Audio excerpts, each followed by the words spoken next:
Pronto, meu povo. Oi, gente, eu sou a Micaela e bem-vindos a mais um dia de devocional. E vamos ler o livro de Mormon. Estamos no capítulo 4, se eu não me engano. Deixa eu ver aqui. Acho que é 4. 4. E tipo, os capítulos seguintes são muito pequenininhos, então acho que dá para ler uns 3. Vamos ver. Mas vamos começar com uma oração? Vamos, eu vou fazer, tá bom? Com licença. Nosso bondoso, querido, amado Pai Celestial, nós te agradecemos, Senhor, por mais um dia estarmos aqui em Sua presença. Muito obrigada pela tecnologia, por estar aqui juntos lendo a Sua palavra e aprendendo mais. Abençoe esse momento para que possamos ter revelação pessoal e que possamos sentir Seu Espírito e amor. Que possamos aprender mais com o pouco tempo que temos no nosso dia, né? Que o Senhor possa abençoar cada dia para que possamos ter mais tempo com o Senhor. Nos ajude e nos proteja sempre. Em nome de Jesus Cristo, amém. Nossa, gente, eu tô ansiosa hoje, né? O que está acontecendo? Tá bom, acho que ler a palavra vai me ajudar e vai ajudar você também. Então, vamos começar. Então, capítulo 4, a gente parou quando Nefe e seus irmãos estavam lá com Labão, né? Querendo pegar as placas de latão para levar para sua família no deserto. E aí, vamos começar. E começa assim, capítulo 4. E aconteceu que falei a meus irmãos, dizendo: subamos novamente a Jerusalém e sejamos fiéis aos mandamentos do Senhor. Ah, agora eu lembrei. Então, a gente fez um combinadinho, né, no último vídeo de grifar. Inclusive, vou ter que pegar meu grifado rapidinho aqui. Pronto, peguei. E aí, vamos gravar as partes que a gente acha importante, tá bom? Mas... voltando, pois eis que ele é mais poderoso que toda a terra. Então, por que não há de ser mais poderoso que Labão e seus 50? Sim, eu mesmo sou dezenas de milhares. Então, nesse momento, Nefe tá dando um sermão em Lamã-Lamuel, né? E, gente, tem uma mosca aqui no meu... Lamã-Lamuel ouviram de um anjo que Deus iria ajudar eles diante de Labão, homem poderoso. E Lamã e Lamuel teve a ousadia de duvidar do anjo, falando: como que Deus vai nos ajudar com esse homem? Então, tipo, eles tinham uma fé tão pequena, eles não tinham fé nenhuma em Deus, que eles não conseguiam ver a grandiosidade de Deus. Eles não conseguiam dar o valor que Deus tem naturalmente, sabe? Nefe não, Nefe já via a grandiosidade de Deus, já via que Deus é capaz de fazer tudo. Inclusive, ele vai estar dando exemplos para Lamã-Lamuel aqui. E isso vale para nós também. Nós cristãos damos muito valor a Deus, né? Nós automaticamente colocamos ele lá em cima. Em alguns momentos a gente vai duvidar, mas se a gente se voltar às escrituras, a gente vai ver o quanto ele é imenso. E o mesmo jeito que ele faz milagres nessa época, ele pode fazer para nós também. Mas uma outra coisa que eu queria falar é que nós temos que ver dessa mesma forma uns aos outros. Não como Lamã-Lamuel, que duvidava de Deus. Ou seja, Lamã-Lamuel também duvidava da grandiosidade e da fé de Nefe, da força de Sem. Eles duvidavam até deles mesmos, ao ponto de não crerem no profeta seu pai Leí. Duvidavam da fé de Leí, chamavam ele de louco. Duvidavam de sua mãe também, que era esposa de um profeta. E provavelmente eles seriam as pessoas hoje em dia que são zombadoras, que riem dos cristãos, ou os próprios cristãos que se dizem melhor uns que os outros, por causa do tempo da igreja ou por causa de alguma coisa. Não é assim que devemos ser. Devemos ser como Nefe, olhar uns aos outros como Deus vê, como o potencial incrível que cada um de nós tem. Então, toda vez que a gente tiver vontade de zombar, rir de alguém, a gente tem que lembrar da grandiosidade que essa pessoa tem em Deus. E mesmo que essa pessoa não lembre, se você não lembrar também, você será castigado por não lembrar da grandiosidade de seu irmão, porque estamos aqui na Terra para ajudar uns aos outros.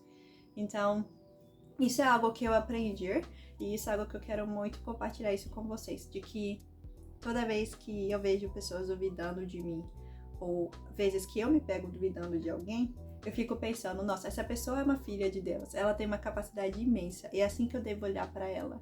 Como missionários, quando a gente vai no campo missionário, a gente é ensinado a olhar as pessoas de branco. Isso é uma coisa que a gente tem que voltar para casa com o mesmo olhar. Olhar todas as pessoas de branco, porque todas são convidadas a vir adorar a Deus. Não podemos perder esse olhar, tá bom? E ele continua falando assim para os seus irmãos: subamos, portanto, sejamos fortes como Moisés, porque ele, por certo, falou às águas do Mar Vermelho, e elas dividiram-se para um e outro lado. E nossos pais saíram do cativeiro passando sobre terra seca, e foram seguidos pelos exércitos de Faraó, que se afogaram nas águas do Mar Vermelho. E agora eis que sabeis que isso é verdade, e sabeis também que um anjo vos falou. Como, pois, podeis duvidar?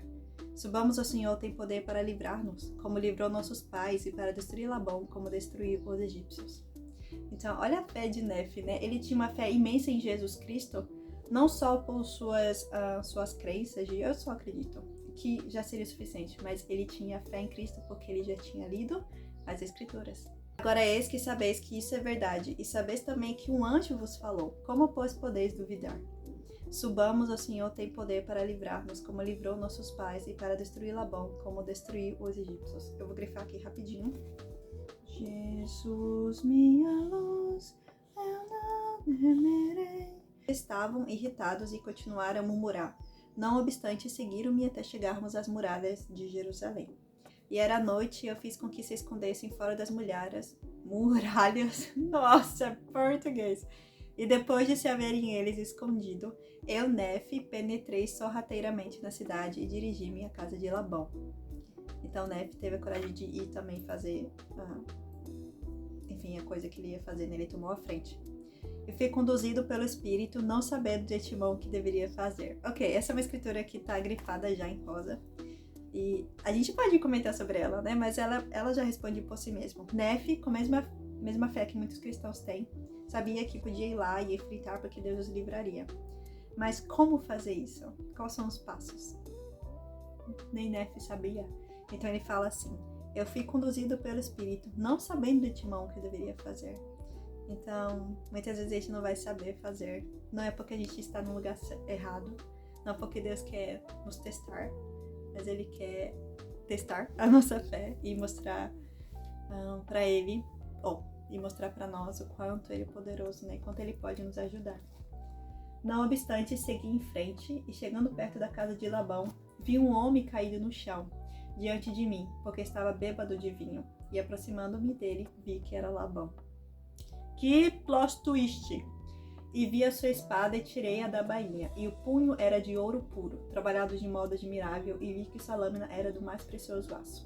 E aconteceu que fui compelido pelo Espírito a matar Labão. Mas disse em meu coração: nunca fiz correr sangue humano, e contive-me, e desejei não ter de matá-lo.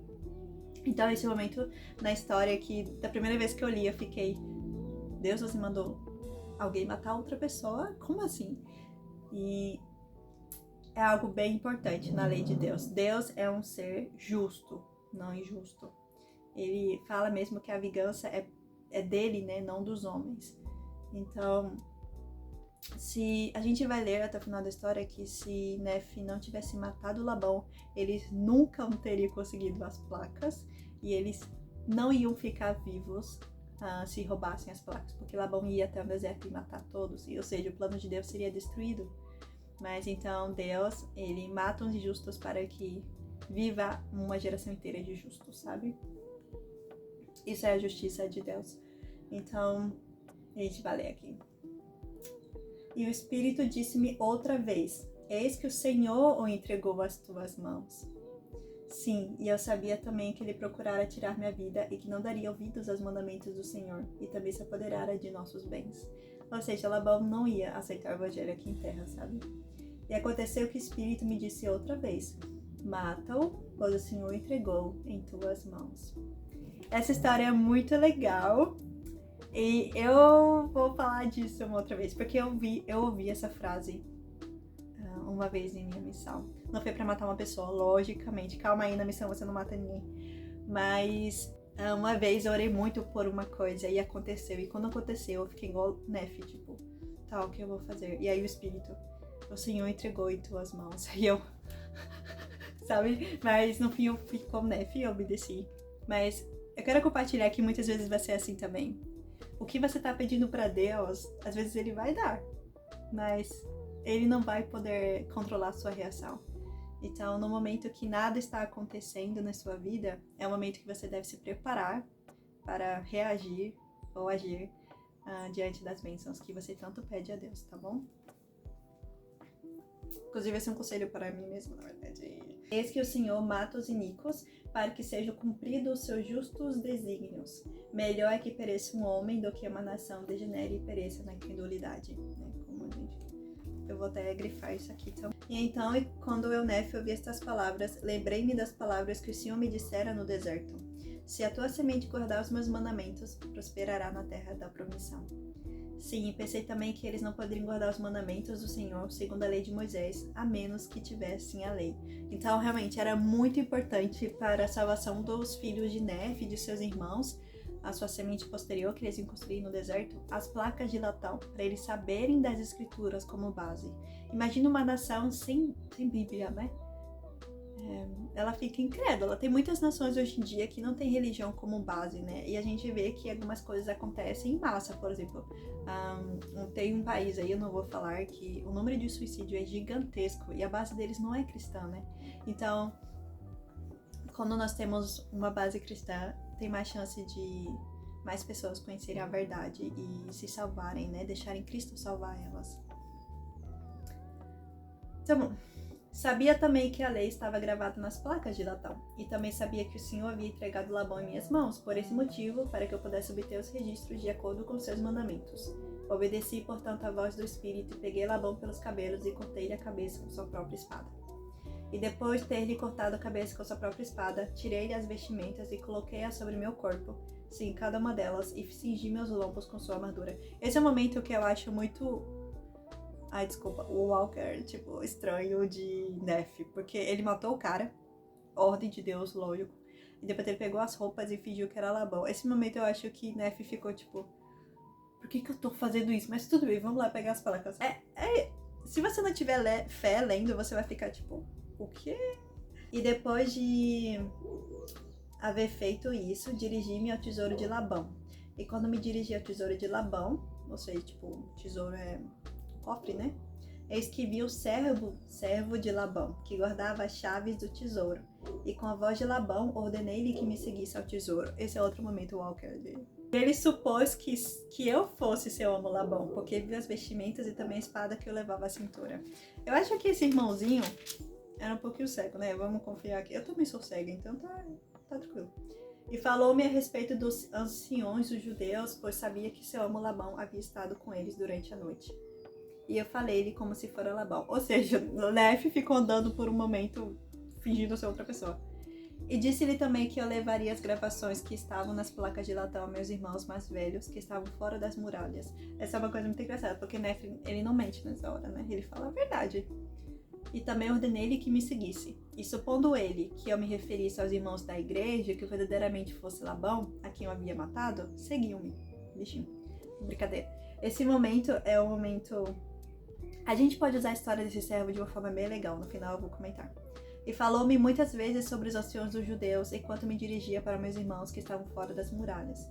E aconteceu que quando me viu, Lamã ficou com muito medo e também Lamuel e Sam. E fugiram de mim, porque pensaram que eu fosse Labão e que ele me houvesse matado, e procurasse também tirar-lhes a vida. E aconteceu que eu chamei e eles me ouviram, portanto pararam de fugir de mim. E aconteceu que quando o servo de Labão viu meus irmãos, pôs-se a tremer e estava para fugir de mim e voltar para a cidade de Jerusalém. Então imagina esse momento, né? Que engraçado. E agora eu, Nef, sendo um homem de grande estatura... Ai, gente, a humildade de Nef aqui, ó. E havendo também recebido muita força do Senhor, lancei-me sobre o servo de Labão e segurei-o para que não fugisse. E aconteceu que eu lhe disse que se ouvisse minhas palavras, assim como o Senhor vive e vivo eu, se ouvisse minhas palavras, pouparíamos a vida. Nossa, que trava-língua. E disse-lhe, sob juramento, que não precisava temer, que seria um homem livre como nós se descesse conosco ao deserto. Porque esse servo, ele era um servo, né? Então ele não tinha liberdade, né? Quase um eunuco, assim. Então Nef ia dar a liberdade para ele, né? Se ficasse no deserto com eles, teria sua própria família. E também lhe disse, certamente o Senhor nos ordenou que procedêssemos assim, e não seremos diligentes em guardar os mandamentos do Senhor? Se quiseres, portanto, descer ao deserto, ao encontro de meu pai, terás lugar conosco. E aconteceu que Zorã, o servo, criou coragem com minhas palavras. Ora, Zorã era o nome do servo. Ele prometeu que desceria para o deserto até o lugar onde estava nosso pai. Sim, jurou também que permaneceria conosco daquele momento em diante. Ora, desejávamos que ele permanecesse conosco para que os judeus não soubessem de nossa fuga para o deserto, com receio de que nos perseguisse para destruir-nos. E aconteceu que quando Zorã nos fez o juramento, nossos temores cessaram a seu respeito. E aconteceu que tomamos as placas de Latão e o servo de Labão e partimos para o deserto e viajamos até a tenda de nosso pai. Isso é uma coisa muito legal sobre o Zoran que eu queria comentar sobre esse capítulo também, que veio aqui em minha mente e é verdade. Muitos de nós vamos ter esse plano aqui em Terra. Algumas pessoas vão entrar em nossa vida, a gente não vai saber porquê, e a gente vai achar por um momento que é por ruindade, é o diabo ali, sabe? Como o Zoran era um servo, provavelmente ele estava bem, mas como todo servo, né, como todo escravo, aquilo não é uma vida justa, né? Não é justo. Você não veio pra Terra pra ser servo de alguém, sabe? No sentido ruim, não de servir de forma boa, né, como Cristo nos ensina, mas de escravidão mesmo. E Nef apareceu com um propósito maior e não era o propósito de salvar Zoran, mas ele convidou Zoran a ir e ver e participar de uma liberdade espiritual e física também. E Zoran teve a oportunidade de escolher, talvez pela primeira vez, talvez Zoran nasceu servo, né? Não teve escolha, mas pela primeira vez teve a escolha de continuar sendo servo, ter aquela vida estável, mas miserável, ou ter liberdade. E ele escolheu a liberdade, inclusive foi fiel às pessoas que deram liberdade a ele. No fim não foi Nef, foi Deus, porque Deus colocou Nef e os irmãos no caminho de Zoran. Era um plano maior. Então, muitas vezes vai ser a mesma coisa conosco. Algumas pessoas vão entrar, vão fazer algo assim, mas às vezes é para Deus querendo nos dar uma escolha, talvez uma chance de mostrar nossa fidelidade a Ele, talvez mostrar mais obediência, mais compaixão, mais misericórdia, mais humildade, enfim, seja lá o que for, nada é por acaso, sabe? E se for por acaso, você tem que usar essa oportunidade para pregar o Evangelho de Jesus Cristo de alguma forma. Tá bom, agora vamos pro capítulo 5. É bem pequenininho também. E aconteceu que depois de havermos descido para o deserto até nosso pai, eis que ele se encheu de alegria, e minha mãe Saria também se alegrou muito, pois verdadeiramente havia planteado por nossa causa.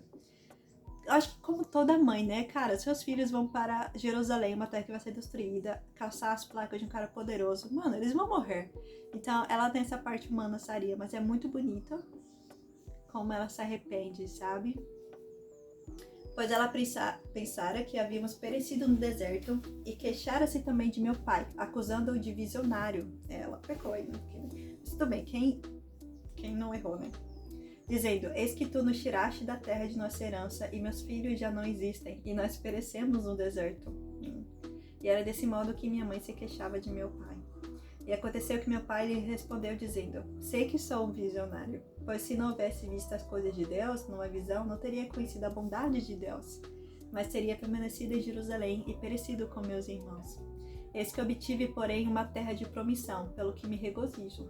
Sim, e sei que o Senhor livrará meus filhos das mãos de Labão e não os devolverá no deserto. Olha a confiança de Leí, né? Era um profeta de Deus mesmo.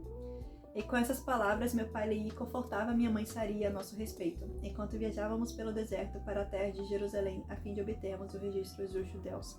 Eu acho que essas partes de casais que temos nas escrituras, tanto na Bíblia quanto no livro de Mórmon, é muito importante para quem quer casar ou para quem já está casado. Entender a parte de autoridades, né? E entender a parte de papéis. Quando você tem uma esposa ou um esposo que está com dúvida sobre o evangelho, não castigue falando, nossa, como você se perdeu, nossa, a gente deve separar, porque não, é nesse momento que você tem que fazer parte de um companheiro, que é confortá-lo, ajudá-lo, fortalecê-lo. Tem uma escritura que fala que nós temos que ajudar os nossos amigos com palavras boas, né? E nosso esposo e nossa esposa é muito melhor que um amigo ou uma amiga. Então, se a gente faz o esforço de ajudar um amigo para ficar perto de Deus, a gente tem que fazer um esforço muito maior para ajudar nosso esposo e nossa esposa a ficarem firmes. Inclusive os filhos também. Não é porque são os mais próximos que a gente deve castigar mais, sabe? Mas sim amar mais ainda. E mostrar que temos que ter essa confiança no Senhor, sabe? E se nós mesmos não temos, a gente tem que ficar perto de pessoas que têm. Como Saria estava duvidando da segurança de seus filhos, mas o pai de seus filhos não estava, porque confiava no Senhor. Então ela podia se apoiar nessa confiança e dividir, sabe? E ela sentiu isso. A ponto de que, olha, e quando voltamos à tenda de meu pai, eis que sua alegria foi completa e minha mãe ficou confortada. E ela falou, dizendo, agora sei com certeza que o Senhor ordenou ao meu marido que fugisse para o deserto. Sim, tenho também certeza de que o Senhor prometeu proteger meus filhos e livrou-os das mãos de Labão. e deu-lhes o poder de executarem o que o Senhor lhes havia ordenado. E desse modo ela falou. Tá vendo? E aconteceu que regozijaram muito e ofereceram sacrifícios e holocaustos ao Senhor e renderam graças ao Deus de Israel. E depois de haverem rendido graças ao Deus de Israel, eles rendiam graças e matavam animais, né? Porque essa época é 600 anos antes de Cristo, caraca! 600 anos de Cristo. Então, eles ainda sacrificavam animais. E depois de haverem rendido graças ao Deus de Israel, meu pai Lei tomou os registros que estavam gravados nas placas de latão e examinou-os desde o princípio. Então a gente vai ver agora o que estava lá, né? E viu que continham 5 livros de Moisés, que faziam um relato da criação do mundo e também de Adão e Eva, que foram os nossos primeiros pais. E também o registro dos judeus desde o princípio até o começo do reinado de Zedequias, rei de Judá. E também as profecias dos santos profetas, desde o princípio até o começo do reinado de Zedequias. E também muitas profecias que foram proferidas pela boca de Jeremias. Então, na época de Lei mesmo, né? E aconteceu que meu pai Lei também descobriu nas placas de latão uma genealogia de seus pais. Soube, portanto, que ele descendia de José. Sim, aquele mesmo José que era filho de Jacó, que fora vendido no Egito e que fora preservado pela mão do Senhor para que pudesse preservar seu pai, Jacó, e toda a sua casa, evitando que morressem de fome. E foram também tirados do cativeiro e da terra do Egito pelo mesmo Deus que os havia preservado. E assim meu pai Lei descobriu a genealogia de seus pais. Labão também era descendente de José, razão porque ele e seus antepassados haviam mantido os registros. E então, quando meu pai viu todas essas coisas, encheu-se do Espírito e começou a profetizar sobre seus descendentes. Então isso é muito legal, porque sabemos que os primeiros povos, não o primeiro povo, porque o primeiro povo foi Éter, né, como a gente comentou, mas o primeiro povo aqui no livro de Mórmon são descendentes de José, uma tribo escolhida por Deus, né? Ou seja, e fazem parte aqui da América. Que essas placas de latão iriam a todas as nações, tribos, línguas e povos que fossem de sua descendência. Disse também que as placas de latão jamais seriam destruídas ou escurecidas pelo tempo. E profetizou muitas coisas sobre sua semente. Ai, que bênção. Eu amo essa parte dos profetas, que eles profetizam. E aconteceu que até então meu pai e eu havíamos guardado os mandamentos que o Senhor nos dera, e havíamos obtido os registros que o Senhor nos ordenara, e os havíamos examinado e visto que eram de grande valor. Sim, de tão grande valor, que poderíamos preservar os mandamentos do Senhor para nossos filhos. Era, pois, sábio para o Senhor que os levássemos conosco enquanto viajávamos pelo deserto, rumo à terra da promissão. Que top! Eu vou grifar essa parte, com licença. Então, até agora a gente viu Nefe falando muito sobre os escritos de seu pai, né? E tem o capítulo 6, que é tipo, literalmente uma coluna só, que ele vai falar, basicamente, que agora ele vai falar mais sobre ele, sobre a visão dele aí, né? Não mais sobre necessariamente o pai dele. Agora ele vai ser a primeira pessoa, vamos dizer assim. Mas é muito legal saber dessas coisas, saber que nós, que estamos aqui, o povo original aqui do Brasil, são descendentes da casa de José. Olha que bênção. Então, no fim, todos são de Israel. Todos têm as tribos perdidas originais em cada parte do país, do mundo. E aqui de José, principalmente, porque é uma tribo muito abençoada, né? Que José passou por muitas tribulações, inclusive traição de seus próprios irmãos. Mas mesmo assim, ele teve a alegria e a humildade em obedecer a Deus, não castigar seus irmãos. Quando ele teve a oportunidade, ele não fez. Só zoou um pouquinho, a gente lê que ele brinca um pouquinho, mas ele perdoou e teve muita misericórdia, como o Senhor Jesus Cristo teve com ele também. Vamos ler as escrituras, porque cada escritura que eu leio, eu lembro o quanto Cristo sempre foi misericordioso conosco e sempre vai ser. Isso me dá a esperança de que eu não quero errar, mas quando acontecer, eu não preciso me sentir não amada por Deus. É nesse momento que eu posso me sentir mais amada, porque é esse momento que Cristo está abrindo os seus braços e me convidando para aceitar a sua expiação por mim, sabe? Infinitas vezes, até ele chegar. Então, espero que vocês tenham sentido o mesmo amor que eu senti nessas escrituras.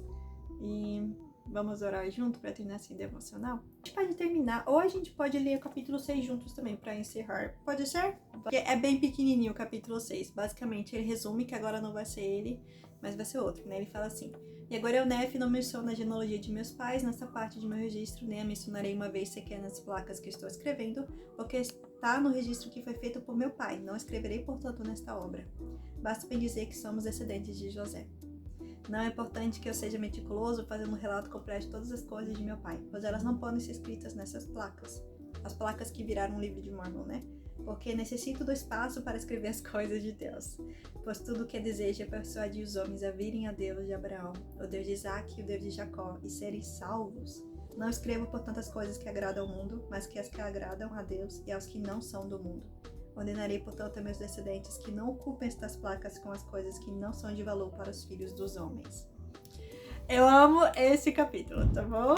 Porque isso mostra o propósito de Nef, né? Por que ele escreveu essas placas. Então, eu vou fazer nossa última oração. Encerro esse devocional em nome de Jesus Cristo, amém. Enquanto eu faço a oração, espero que você ore também em sua casa, tá bom? Com licença. Nosso querido, bondoso e amado Pai Celestial, nós te agradecemos por esse momento que tivemos de ler a sua palavra e aprender mais sobre sua misericórdia conosco. Nós te agradecemos pelo Espírito doce e por todas as dificuldades que temos também, porque nesses momentos podemos escolher seguir seu Espírito, escolher ser servos do Senhor. Nos ajude a alcançar os seus planos para nós e nos ajude a ter felicidade constantemente na sua glória. Em nome de Jesus Cristo, amém. Tá bom, irmãozinho e irmãzinha, um beijo pra vocês, até o próximo vídeo.